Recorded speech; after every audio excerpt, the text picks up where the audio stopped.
Welcome to Purple Conversations. Here we go again. This is my third time trying to record this, and for some reason, it just won't. The enemy really don't want me to say something, but we gonna keep going because what you're not about to do is silence me. Okay, okay. Anyway, hi guys. Welcome to another episode of Purple Conversations. It's a revamping. Started, had to take a break, and now we're back. And I'm like, Lord, where do you want me to start? He said, start with the conversations we've been having and why I'm telling you to do this. I'm like, okay, well, last where we left off, I was pregnant with my daughter who ended up being premature. So I had to take a break. We went through a lot with her. I went through a lot with her. She died twice. Wasn't sure she was gonna have any be she wasn't sure she was gonna live.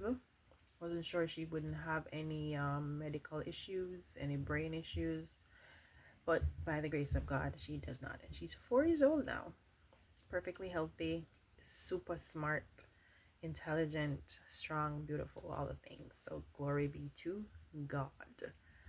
And life just took different turns, and he told me to just put that on pause for a little bit. And now he's like, okay, it's time. I'm just like, okay. So here we are trying this again. Now, the concept of Purple Conversations has always been to have honest, open, real conversations about things and topics that people tend to be very shy about or around. And I want to be very direct and introspective and address certain things because we have to see change. We have to acknowledge that there are things that need to be changed, and that starts with our foundation and the things that we have built, our thought processes on, our ways, our cultures, all the things on why we keep repeating the same cycles and getting negative results. And I want to be a part of the way that changes, because I'm sure, because God is obviously talking to several other people about this. um and I'm just another voice that brings my own perspective and my own experiences and his way of talking to me and my way of communicating to you. So that's what we about to do. Yeah. So I did a whole thing, a whole video, a half an hour long video before on talking about varying different things. And now I feel like none of that happened because he wants me to talk about my life and my experiences so you get a better context of who I am and why these things matter to me. So I am 38 years old, currently a single mother of four beautiful children. Age age is ranging from 17 to 2 years old. Um girl boy. 17, 7, about to be 8 and 18. Oh my god. 4 and 2, about to be 5 and 3. I can't even. So yeah, um I am an entrepreneur at heart. I am a oddball. I am a lover of life and people and Jesus, for real. Like I really really do love Jesus. um but I'm also a product of trauma. I'm also a product of brokenness. I'm also a product of having to go through my own journey of self-discovery and living was out for these in these streets. And then God was just like, come home girl, it's that time. I mean, he never left me. He never, even when I was out in these streets, even when I was not checking for him, he was always checking for me. So some of the things that I have gone through, I will be vulnerable to share. Now, this is going to be a very vulnerable space. This is going to be a very honest space because I am very, very vulnerable, very unfiltered. So, this is going to be very real and raw and very me. So, if that's something that's going to be challenging for you, this may not be the space for you. But if it is, welcome and feel free to share and be vulnerable because this is a safe space. I want it to be a safe space because we all deserve that. And if we're not honest about things, if we're not honest about the reality of what it's like to really live a life walking with Jesus and how difficult that is, because it's not easy. It's easier to live in sin, it's easier to live in the world than it is to walk with Jesus. So if that's not something you want to deal with the real realities of what that looks like, um maybe just scroll along. But if it is, let's go. So some of the things that I have been through: I was molested as a child. I was molested at 3 years old by a cousin of mine, and that affected me a lot more than I realized. And then at um, different times along the way, I was also molested by different persons. But at 13 is when I was raped in my own home by somebody who I considered a best friend, and that changed changed me in a way I didn't fully understand at that time because I was a child and didn't understand the depths and the thing the open doors that led to. Um, so for years, and that led to other things happening. Like it led to me being raped multiple times. I've been kidnapped, held at gunpoint, um, for an extended period of time. I literally thought I was gonna die, and the Lord saved me, physically saved, like took my spirit from my body so that I could survive that experience and not be walking around crazy right now. So the things that I have gone through, the things that I have experienced, um, has given me an insight and a relationship and a realization of who God is for myself. Even if I've never, if I had never taken up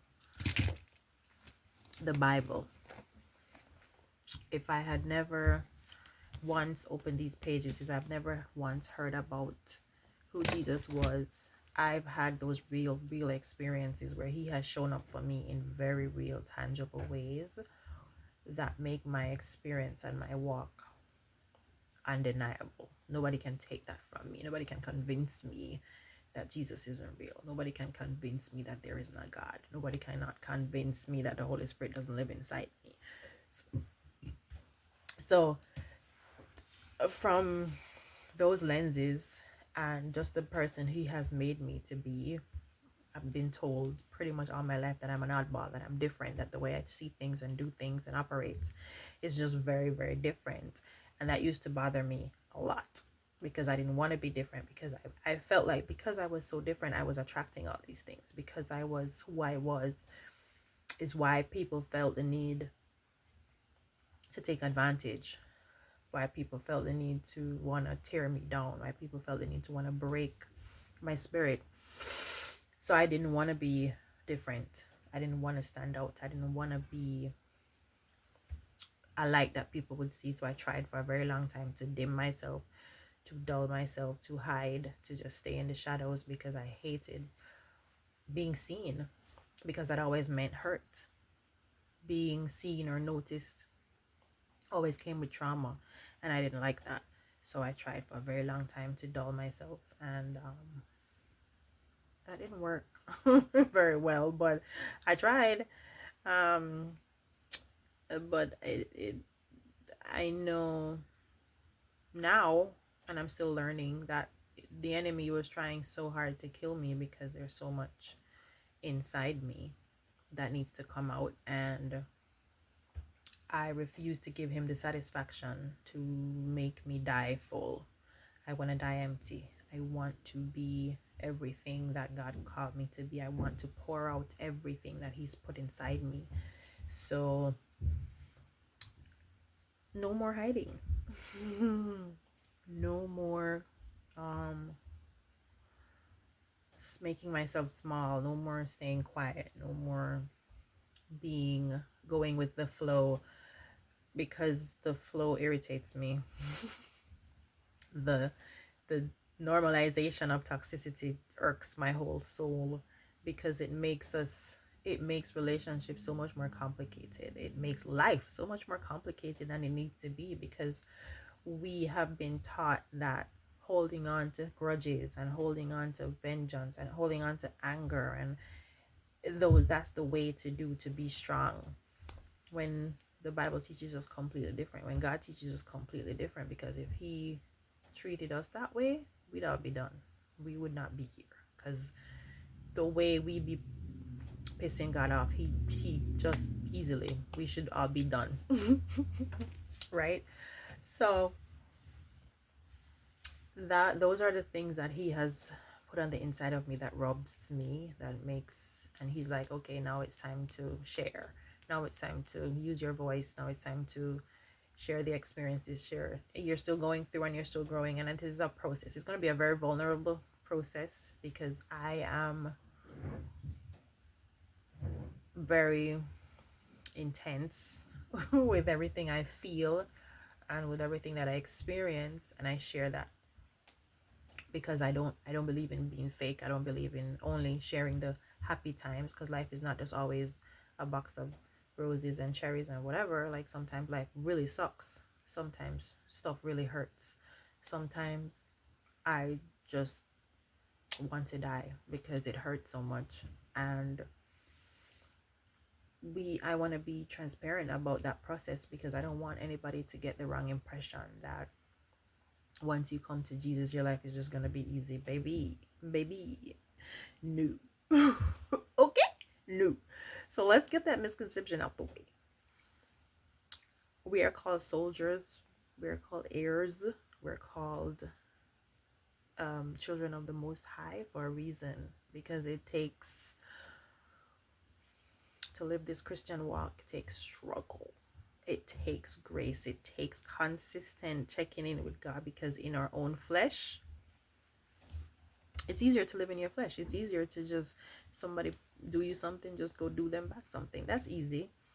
Loving somebody who hurt you, forgiving somebody who hurt you, repenting, like actually changing your life, changing your thoughts, changing your way of being, like actually going against your family tradition, like actually going against societal traditions, that's hard, because it's going to require you to go against what your flesh wants to do, go against what feels easy. That ain't easy. Like having to forgive the person who raped you, that ain't easy. Like having to forgive the person who abused you, who intentionally and spitefully use you, that ain't easy. That's not easy. That's not a pretty process. Having to unlearn and dig deep and find out stuff and unearth yourself, that's not pretty. It's not a pretty process. It's not always rainbows and sunshine, but what it is an undeniable peace that makes no sense. None whatsoever. The Christian walk is illogical.